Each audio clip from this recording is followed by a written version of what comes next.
Every May, cottonwood, alder, bigleaf maple, and Douglas fir trees release enough pollen across the Seattle metro to coat nearly every horizontal surface in a yellow film. This is an aggressive, heavy accumulation, building up thick layers on the exterior of your home day after day.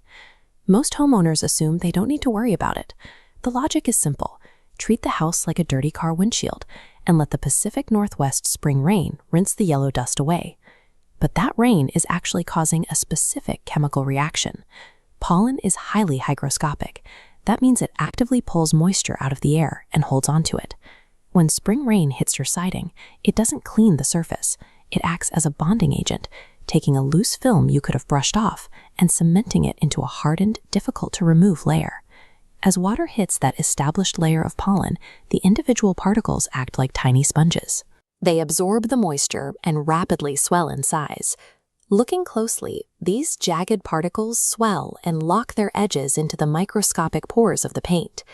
Because north and west walls dry slowly, these particles sit for days, trapping water against the wood underneath.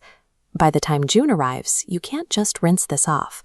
That bond is fully set, and it requires a dedicated chemical release to remove the pollen without destroying the paint.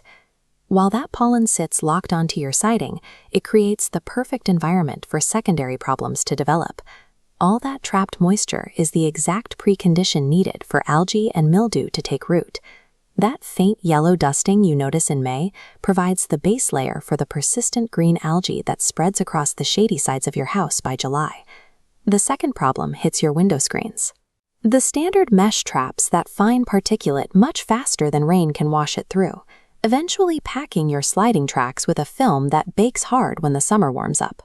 But the most expensive damage is happening out of sight inside your HVAC system. Every exterior intake on your building is actively sucking that heavy pollen directly into your mechanical infrastructure. On a typical exterior unit, these intake slots are the primary entry points. The particulate builds up rapidly on the internal coil fins and housings. Once inside, filters that normally last 90 days will choke on that dust in 30. That severe coil contamination restricts airflow, cutting your system's heat exchange efficiency by up to 15%. This makes the bonded pollen layer a multi-front threat. It chokes your home's mechanical systems while actively breeding biological growth on its exterior surfaces. Faced with this seasonal buildup, homeowners typically grab a hose, spray the siding, watch the yellow runoff, and assume the job is done. A regular hose will push the loose surface dust out of the way, but it completely fails to break the stubborn chemical bond of the particulate that has already locked into the paint. When the hose fails, people often reach for a pressure washer, but applying the heavy pressure needed to forcefully break that stubborn bond will also drive water straight up and under the siding panels, damaging the soft surfaces beneath. The professional standard for removing this is a soft wash.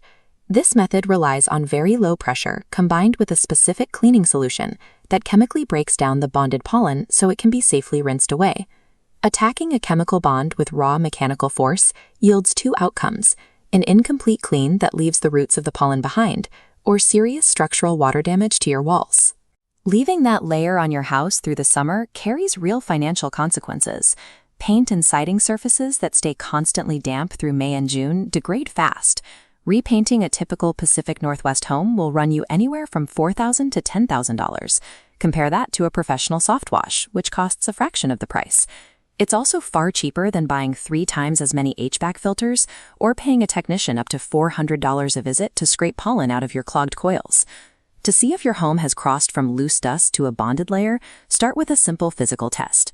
Run your finger along a horizontal siding seam on a north or west wall in the morning light. If your finger comes back yellow, the layer is established. Next, look at your window screens with the sun positioned behind them. A yellow tint means the mesh is packed.